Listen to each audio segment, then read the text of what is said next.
Assalamualaikum warahmatullahi wabarakatuh. Perkenalkan, saya Devin Akbar Albani, mahasiswa Universitas Sriwijaya Fakultas Keguruan dan Ilmu Pendidikan Program Studi Pendidikan Matematika Angkatan 2020. Kali ini, saya akan menjelaskan sebuah video yang berkaitan dengan kasus kerusakan lingkungan serta bagaimana Pancasila menjadi solusi untuk kerusakan lingkungan tersebut.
Menurut data yang dirilis oleh World Resource Institute pada tahun 2012, Indonesia menjadi negara terbesar ke-6 penghasil emisi karbon di dunia dengan 1,98 miliar ton emisi karbon dioksida per tahun. Laporan UNDP pada tahun 2007 juga menyatakan bahwa sektor kehutanan menjadi penyumbang terbesar emisi karbon yang dilepaskan sebagai akibat deforestasi dan degradasi hutan. Menghadapi sorotan dunia tersebut, pemerintah kemudian mengeluarkan Peraturan Presiden Nomor 61 Tahun 2011 mengenai Rencana Aksi Nasional Penurunan Emisi Gas Rumah Kaca tahun 2010-2020. Rencana aksi nasional tersebut dilanjutkan dengan kesepakatan COP21 yang dilaksanakan di Paris akhir tahun 2015. Konferensi tersebut menghasilkan perjanjian Paris Agreement sebagai kesepakatan bersama untuk menangani perubahan iklim. Indonesia sendiri berkomitmen untuk mengurangi emisi sebesar 29% dengan upaya sendiri dan menjadi 41% jika ada kerjasama internasional pada tahun 2030.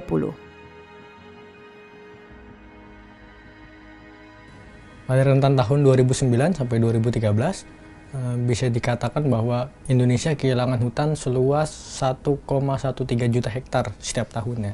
Jadi bisa kita ilustrasikan bahwa setiap menitnya hutan Indonesia hilang sama dengan luas 3 kali lapangan sepak bola per menit. Dengan laju deforestasi yang sangat tinggi tersebut, maka di tahun 2013 hanya tersisa sekitar 83 juta hektar hutan alam yang ada di Indonesia.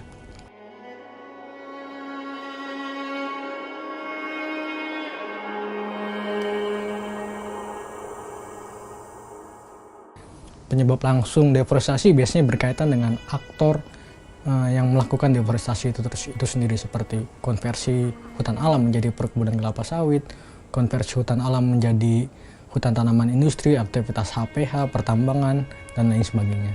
Sementara untuk penyebab tidak langsung biasanya berkaitan dengan hal-hal yang berbau kebijakan, baik itu di tingkat nasional, provinsi ataupun daerah, seperti RT RW, rencana kehutanan, dan lain sebagainya.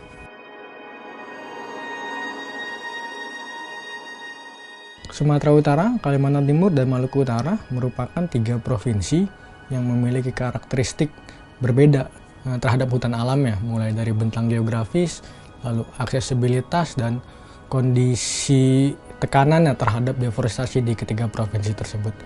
Dari data kami yang kami hasilkan, sampai dengan tahun 2016 ada sekitar 9 juta hektar hutan alam yang masih tersisa di ketiga provinsi tersebut.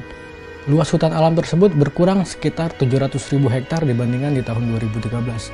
Nah, jadi kalau kita ilustrasikan, di 3 provinsi tersebut ada sekitar 42 kali luas lapangan sepak bola yang hilang setiap jamnya. Sumatera Utara. Pada tahun 2013, terdapat 1,73 juta hektar hutan alam. Luas hutan alam tersebut berkurang sekitar 90.000 hektar atau menjadi 1,64 juta hektar pada tahun 2016 atau hanya 23% dari luas daratan di provinsi tersebut. Kalimantan Timur.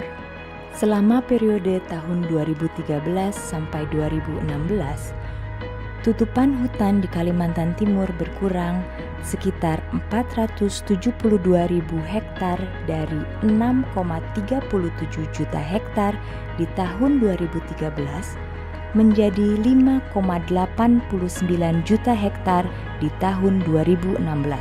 Luas hutan alam tersebut setara dengan 47% luas daratan Provinsi Kalimantan Timur. Maluku Utara. Pada tahun 2013, daratan di pesisir dan pulau-pulau kecil Maluku Utara memiliki hutan alam seluas 1,66 juta hektar. Luas hutan alam tersebut setara dengan 48% luas daratan di Provinsi Maluku Utara.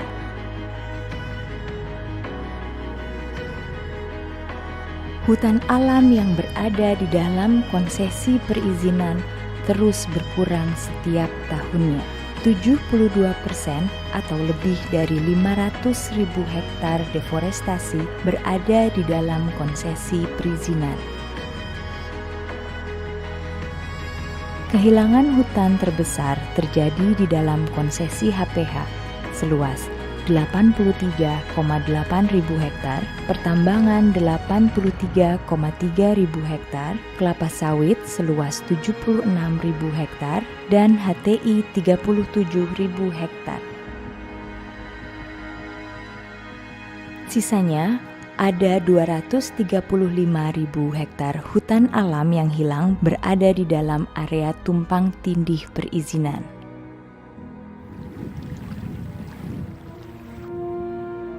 Pancasila sebagai solusi masalah kerusakan lingkungan. Indonesia merupakan salah satu negara yang menjadi paru-paru dunia. Salah satunya karena mempunyai wilayah yang luas. Namun, saat ini keadaan hutan di Indonesia benar-benar memprihatinkan. Hampir setengah dari hutan di Indonesia dibabat habis oleh para pembalak liar. Hal ini tentunya dapat menyebabkan kerusakan lingkungan yang sangat besar. Mengingat hutan diibaratkan sebagai jantung kehidupan. Tentunya, agar kelestarian alam tetap terjaga dari oknum-oknum perusak lingkungan, negara kita memerlukan suatu peraturan agar dapat memberantas para pelaku tersebut. Namun, peraturan yang ada justru tidak kuat untuk memberantas para pelaku perusak lingkungan. Hal ini menyebabkan para oknum tersebut menjadi liar, tidak jera mengulangi perbuatannya, bahkan cenderung menyepelekan kebijakan pemerintah tersebut. Maka, dalam menjaga kelestarian lingkungan diperlukan kesadaran yang besar dari tiap-tiap individu dalam mengelola lingkungan hidupnya. Berbicara tentang pengelolaan lingkungan hidup tentu tidak bisa dilepaskan dari masalah aplikasi nilai-nilai Pancasila. Pancasila sebagai dasar dan pedoman yang kuat untuk mencapai tujuan negara Indonesia. Semua hal yang dilakukan dalam kehidupan berbangsa dan bernegara harus berlandaskan atas Pancasila, termasuk juga dalam menjaga alam kita. Oleh karena itu, Pancasila sebagai pilar ideologis bangsa Indonesia dapat digunakan sebagai pedoman kita dalam mencari solusi masalah kerusakan lingkungan yang tengah kita hadapi ini. Seperti yang kita lihat dari video tadi, lingkungan hidup Indonesia yang dianugerahkan Tuhan Yang Maha Esa kepada rakyat dan bangsa Indonesia merupakan karunia dan rahmatnya yang wajib dilestarikan dan dikembangkan kemampuannya agar tetap dapat menjadi sumber dan penunjang hidup bagi rakyat dan bangsa Indonesia, serta makhluk hidup lainnya, demi kelangsungan dan peningkatan kualitas hidup itu sendiri.